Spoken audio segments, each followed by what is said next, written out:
luntur, rusak begitu saja. Makanya Rasulullah SAW mengatakan, ini hadis tersebut di dalam kitab Al-Mu'jam Al-Kabir, karya dari Imam Tabrani. Apa kata Rasulullah? Salatu muhlikatin, ada 3 perkara yang merusak amal, yang membinasakan. Orang itu sholatnya bagus, tahajudnya baik, puasanya luar biasa, bahkan ada indikasi diyakini dia dapat Lailatul Qadar karena dia itikaf mulai di tanggal 1 tak berhenti sampai tanggal 30, malam 30 bulan Ramadan. Tapi ternyata dia rusak dengan 3 perkara ini. Apa itu yang pertama, Pak Ustadz? Yang pertama itu adalah syuhun muta'un, pelit yang ditaati. Muta' diambil dari kata atau ayuti. Pelit itu berbeda syuhun dengan bakhil. Kalau bakhil itu Pak Ustadz adik kandungnya. Kalau syuhun kakak kandung. Apa bedanya? Apa yang dimaksud dengan pelit yang syuhun? Lebih parah. Dia pelit kepada harta orang lain. Contoh, tetangga itu mau berinfak ke masjid Baitus Salam misalkan. Sebelum berinfak sudah diprovokasi. Padahal yang diinfakkan itu harta tetangga kita. Berangkat dia ke masjid, mau ke mana? Mau ke masjid, mau ngasih infak. Jangan. Ngapain berinfak ke masjid sana? Tak jelas pengurusnya. Mau ke mana? Ke anak yatim. Tak jelas itu anak yatimnya. Itu ngaku-ngaku aja. Diprovokasi orang agar tidak berinfak.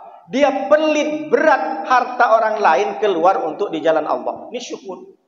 Ada yang kedua kata Imam Tabrani, syuhun pelit kepada harta orang lain itu dia tumpuk gaji pokoknya, dia tumpuk tamsil, dia tumpuk tukin, dia tumpuk insentif, disimpan baik-baik di rekening, tapi ketika dia mau belanjakan untuk istrinya, mau makan, mau beli baju, nanduk dia ke orang. Gimana caranya hari ini aku dapat duit selain gajiku? Gaji pokoknya disimpan rapat-rapat. Bahkan bukan hanya disimpan, zakat dan sedekahnya ngambil harta orang lain. Na'udzubillah min dzalik. Mohon maaf, dia nilai, dia korupsi, dia ambil perkara syubhat, uang-uang syubhat, sementara gaji pokoknya disimpan sendiri. Ini namanya syuhun. Pelit bukan pelit kepada hartanya sendiri, tapi pelit kepada harta orang lain. Kalau bakhil, dia ada kotak infak, malas mengeluarkan duit. Itu bakhil. Tapi kalau syuhun, ada nggak Pak Ustadz contohnya? Ada. Di zaman Rasulullah siapa namanya? Abu Kuhafa. Bapaknya Abu Bakar. Bapaknya Sayyidina Abu Bakar. Sebelum masuk Islam, beliau buta. Dipanggil Asma. Ya Asma, sini ya. Abu Bakar sudah berangkat sama Muhammad. Berangkat ya jadi kakekku, atukku. Sudah berangkat ke Madinah. Hijrah. Coba cek dulu emas-emasnya Abu Bakar. Coba cek dulu duit-duitnya, istilahnya dirham dan dinarnya. Jangan-jangan sudah dihipnotis sama Muhammad, dibawa semua harta Abu Bakar hanya untuk keperluan Muhammad. Ini kan pelit, bukan harta dia, harta anaknya. Maka si Asma, kakak kandung dari Siti Aisyah, bingung dia. Gimana caranya biar kakek saya ini, atuk saya percaya? Dia buta, diambillah batu besar, dimasukkan ke karung. Nih kakek, nih atuk. Ini nih masih banyak nih, masih berat. Oh iya, bagus. Berarti dia tidak ditipu sama Muhammad. Jadi kalau zaman Rasulullah, sifat-sifat suhun, pelit kepada harta orang lain sudah ada. Jadi kalau ada dalam diri kita, karena setiap manusia punya potensi pelit dalam dirinya. Apakah itu bakhil, apakah syuhun? Kalau sudah sampai tingkatan pelitnya ke syuhun, maka semua amalan kita luntur, amalan kita sudah binasa. Yang pertama. Yang kedua, wahawan muttabaun. Hawa nafsu yang diperturutkan. Orang tak bisa bedakan mana kebutuhan, mana keinginan. Dia sudah punya rumah, tapi asik nak bagaimana caranya bikin rumah. Akhirnya dipikirlah caranya untuk beli rumah lagi dengan cara yang tidak baik. Mungkin dari hasil judi, mungkin dari hasil merampok secara samar-samar. Macam-macam. Diperturutkan sama dengan kita berpakaian baju. Memakai baju-baju. Memakai baju itu kan untuk menutupi aurat. Tapi ada orang yang membeli baju, apalagi istri di rumah. Bukan istri orang-orang sini. Dia sudah 3 lemari bajunya. Asik nak masih beli baju. Bang, ini ada baju baru. Kenapa dia sering nengok live TikTok, nengok live FJB. Kakak-kakak coba ditawarkan ini baju kuning. Beli semua. Orang kata Rasulullah tidak masalah.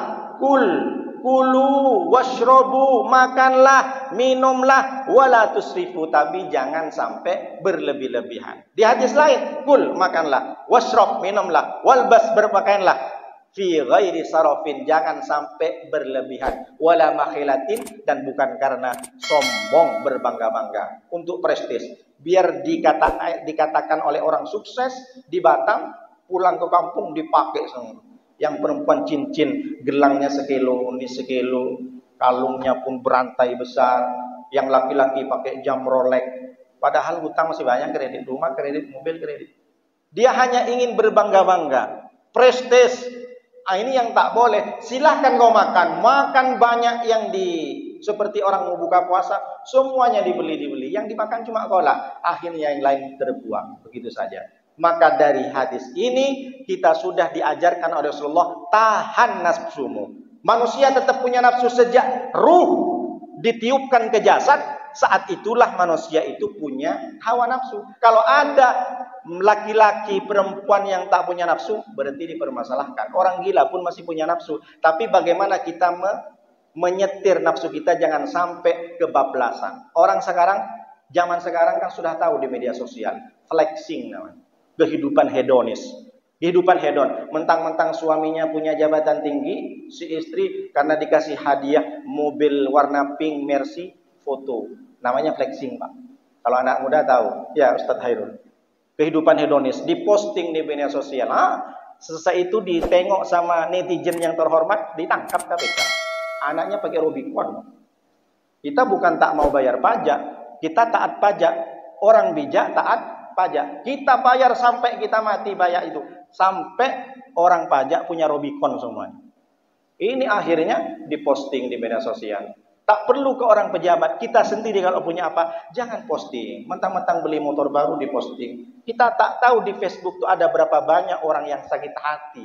Oh, saya kan tak memusik Pak Ustadz. Ini Facebook saya. Ini Instagram saya, apa masalah? Suka-suka saya posting. Memang itu Facebookmu, memang itu Instagrammu, memang itu Twittermu, memang itu status WA-mu. Tapi teman-temanmu banyak yang tak punya motor. Jangankan motor, sepeda ontel tak punya, kok enak posting di situ. Apa dia tak merasakan sakit berdarah? Teriris hati saya Pak Ustadz. Kenapa? Tetangga saya ini pamer terus Pak Ustadz, mentang-mentang beli motor baru. Berapa orang yang tersakiti di Facebook? Kita diajarkan oleh Rasulullah bukan merasa pintar, tapi pintar merasa. Maka tahan hawa nafsu kita untuk tidak pamer. Tahan nafsu kita untuk tidak terlalu berlebihan membelanjakan harta kita. Mending berapa banyak orang senang belanja 100, 500, sejuta senang. Tapi untuk mengeluarkan infak dan sedekah, dia cari warna yang agak mirip-mirip 50.000, 2.000. 2.000 sekarang kan mirip 50.000.